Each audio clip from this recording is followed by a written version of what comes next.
खासदार शरद पवार अमरावतीमध्ये गेले। यावेळेस रिपाई गवई गटाचे नेते राजेंद्र गवई शरद पवारांच्या भेटीला गेले होते।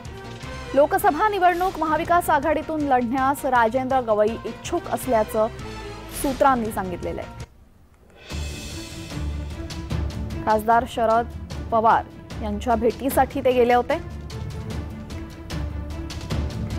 रिपाईचे गवई गटाचे नेते राजेंद्र गवई हे शरद पवारांच्या भेटीला गेले। लोकसभा निवडणूक महाविकास आघाडीतून लढण्यासाठी राजेंद्र गवई इच्छुक असल्याचं समजतंय।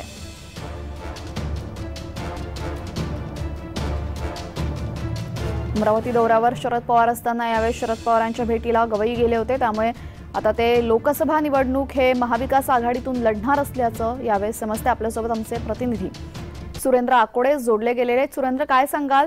रिपाईचे गवई गटाचे राजेंद्र गवई हे शरद पवारांच्या भेटीला गेले होते, त्यामुळे त्यांनी सत्ताधाऱ्यांचा गट सोडून आता महाविकास आघाडीत येण्याचं ठरवलंय का? निश्चितच खरं तर राष्ट्रवादीचे नेते शरद पवार जे आहेत ते आज आणि उद्या असे 2 दिवसाच्या अमरावतीच्या दौऱ्यावर आहेत। आज सकाळी त्यांचं जेव्हा अमरावतीमध्ये आगमन झालं त्या दरम्यान रेस्ट हाऊसला रिपाई गवई गटाचे नेते जे त्यांनी भेट घेतली। आगामी लोकसभा निवडणुकीच्या पार्श्वभूमीवर ही भेट आहे त्याला चर्चेला उधाण आलेलं आहे। आगामी लोकसभा निवडणुकीमध्ये राजेंद्र गवई ही महाविकास आघाडीकडून इच्छुक असल्याचं या ठिकाणी दिसून येतंय। बघितलं तर उद्याला सुद्धा घेणार आहेत। जी, धन्यवाद आपण दिलेल्या माहितीबद्दल।